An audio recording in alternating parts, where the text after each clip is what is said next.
हम हैं प्रियंका देवी कुशवाहा और हमारे यूट्यूब चैनल भोजपुरिया में आप सभी का स्वागत बड़ुए।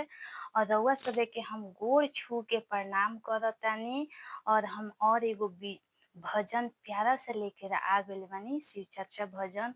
तो चली हम रउआ सभे के सुनावतनी। और हाँ, एक ठो बात और सुन लीही जा कि हमारे अभी चैनल पर नया बानी जा, त हमार चैनल के सब्सक्राइब जरूर कर देहब जा और वीडियो के लाइक शेयर जरूर करब जा। तो चली जा हम भजन सुनावत तनी।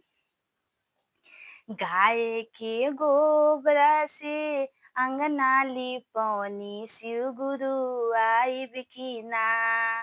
गाय के गोबरा से अंगना लिपौनी, शिव गुरु आइब की ना। मोर घरे होता शिव चर्चा, शिव गुरु सुने आइब की ना। मोर घरे होता शिव चर्चा, शिव गुरु सुने आइब की ना। जलवा तलैनी शिव गुरु, मछली के जुठवा पाँव पखेराइब की ना। जलवा तलैनी शिव गुरु, मछली के जुठवा पाँव पखेराइब की ना। मोर घरे होता शिव चर्चा, शिव गुरु सुने आइब की ना। मोर घरे होता शिव चर्चा, शिव गुरु सुने आइब की ना। फुलवा तलैनी शिव गुरु, भंवरा के जुठवा हर पहिरब की ना।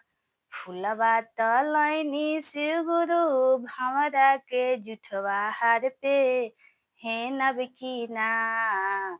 मोर घरे होता शिव चर्चा, शिव गुरु सुने आइब की ना। मोर घरे होता शिव चर्चा, शिव गुरु सुने आइब की ना।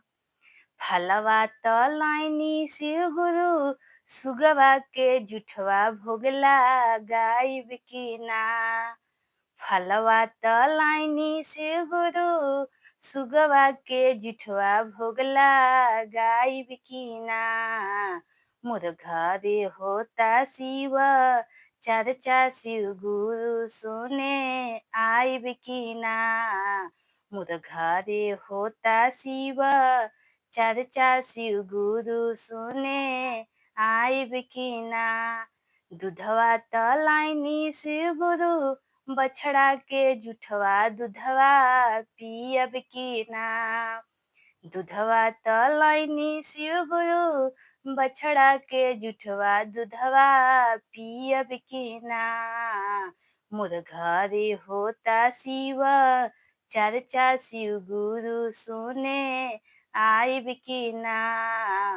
मोर घरे होता शिव चर्चा, शिव गुरु सुने आइब की ना।